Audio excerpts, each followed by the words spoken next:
Okay, so I'm going to need more board space to do part 2, so I've zoomed it out a little bit. So in part 2, they're doing mathematical formulas. And this is really important to give them time to talk to their groups, to write it on their boards, they can erase their graphs, to write it on their boards and to really think about this, because this is where the constructive is, and this is where the construction of these concepts is actually going to take place. This is critical.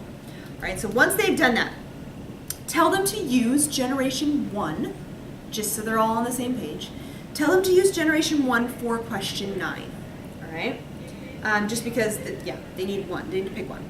So it says, based on the simulation results, can we come up with percentages? So A says, based on your data, what's the best estimate of how many yellow and how many white alleles were in your population?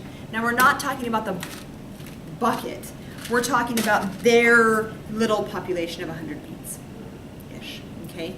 So how many? So we're going to use generation 1, which I've got up here, and we're going to figure out how many alleles, how many white alleles and how many yellow alleles, how many beads were actually in the cup. Can you do that? Can you figure out how many beads are actually in the cup? Do not do this for them. You're going to say go with number 9 all the way through. They're going to do A through J, all right? But you might stop them along the way to talk about it. But I'm going to show you how. But again, remember, you're not doing this for them. You're letting them struggle through it, and you're just helping them at individual tables figure this out, okay? But I'll show you. So for A, it says how many alleles. So if we were to look, if I were to want to know in my population 2 how many alleles were actually yellow, well, it had 7 individuals that each had 2 yellows. So this is population 2. And I'll just do population 2. It'd be the same type of calculations for population 1. So population 2, I have 7 that are yellow. So that means I have 7 times 2 beads, right? Because each of those individuals had 2 little yellow beads, all right? So that's 14 yellow beads. Do I have any more yellow beads anywhere in there? Well, yes, I have 14 that are heterozygous, and only one of those is, so there's 14 there. So we got to add those 2 together. So yellow beads, I had 28 yellow beads. Okay. So how many white beads did I have? Well, I have 14 of them right here, right? So we're going to add that, and I have 32 individuals that were little y, that were both white. So there's 2 of those, so that gives you 64. Okay, so of white beads, I have 64, 78. Okay, so I had 78 white beads and I had 28 yellow beads in that population. And you could do the same thing for population 1, but they're going to do it just for one population. Okay, then B says, how did you figure that out? Write a formula using generic variables for the number of individuals for how to calculate how many yellow and white beads there are. Why are we doing this? A lot of TAs like to skip this part because it doesn't go into the final equation, but this is like warm-up practice for them using generics. Okay, so just, I would do actually A and B and then stop and discuss. So let them do A and B. So if I'm going to write a generic, I might say, all right, well, I took the number of individuals that were big Y, and I multiplied that by 2, and then I added the number of individuals that were big Y, little y, and that gave me this, right? That'll give you that. And then the same thing for this one. If I want the number of white beads, then I want the number of individuals that are little y, and then I'm going to add the number of heterozygous individuals, and that'll give me that. Okay, so let them struggle with this, write something on their boards, share their formulas, but you're trying to get them thinking that, you know, yes, I have a population of little beads here, but what if I have a population of snails, or I have a population of frogs, or I have a population of cows? This needs to work on everyone. So you would, if you were to look at a population of cows, you would have to calculate double the number of homozygous dominant individuals plus the heterozygous individuals. Does that make sense? So we're just doing a generic version of this, and I want to make sure this is close enough that you can see this. You can zoom in a tiny bit.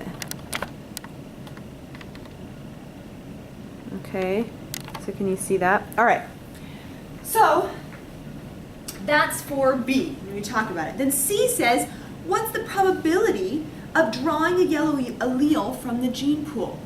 Okay, well, that's a good question. If I have 78 white beads and I have 28 yellow beads, can you tell me the probability of, if I were to reach blindly into my cup, of pulling out a yellow bead.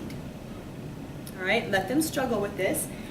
But for you, this is what percentage of the beads are yellow.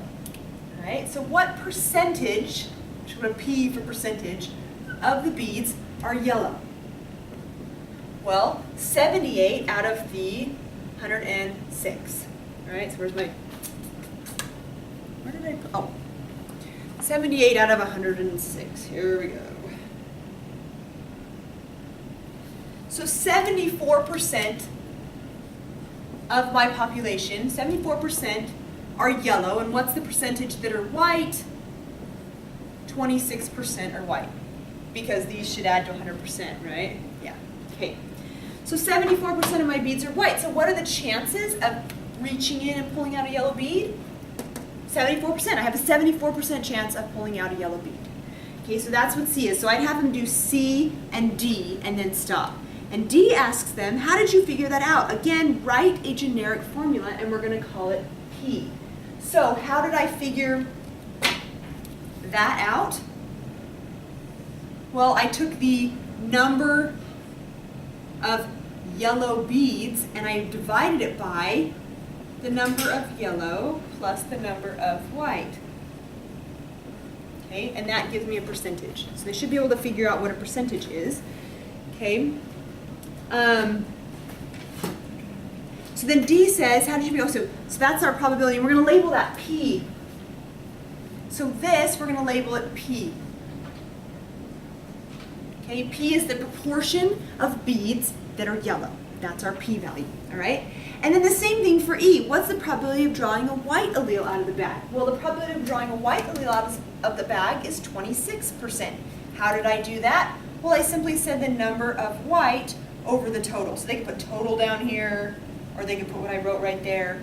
That is that. Now, in mathematics, for whatever reason, it's just commonly accepted that if you use P, then the other variable that you want to use is Q, okay? Just like if you use X, what's the other variable you use? It's Y, right? So P and Q. Q means nothing, all right? But the Q, we're going to label that Q. So it's the probability of drawing a white out of the bucket, all right? So that is F. So then G, H, I, and J, this is the best part, right? So G says, okay, so if I've got all of these beads in my bucket, okay, I've got 74% yellow beads, 26% white beads, and I'm going to draw an individual out, which remember is 2 beads. If I draw an individual out of this cup, what is the probability that that individual will be homozygous dominant? Okay, so what's the probability that it'll be homozygous dominant? I'm going to draw... Let me see where I can draw. Hold on a second. Move it over a little. Okay, I'm going to keep drawing on the board. So what's the probability that it will be big Y, big Y? Well, then you have to say, okay, what's the probability that you're going to draw one yellow one out of the bucket? Well, it's 74%, or P, right? What's the probability that you draw another one out of the bucket that's yellow? Well, it's also 74%, or P. And both events have to occur. I have to get a Y, a yellow, and then a yellow again. And so we multiply probabilities. Okay? So that's P squared. And then you say, okay, what are my chances of drawing, and I think that's the next one, right? What's the probability of internal generation of dominant alleles? Recessive alleles. What's my probability of getting 2 white alleles? Well, it's the same idea. If I want 2 white alleles, then it's the probability of drawing a white one out, which is 26%, or Q, and the probability of drawing another white one, which is 26%, or Q. They both have to occur. Okay, the tricky one comes, what's the probability of drawing out a heterozygous individual? Well, what's the probability of getting a big Y and a little y? Well, let's figure that out. The probability of grabbing a yellow is P, and the probability of grabbing a white is Q.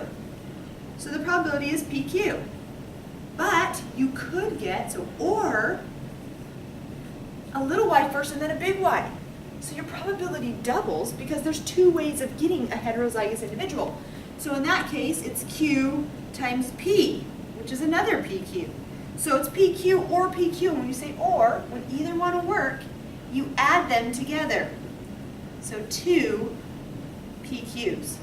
the probability doubles of getting a heterozygote. All right, so then the last one there, I says, what's the probability that an individual in the next generation will, J, combine the probabilities to make 100%.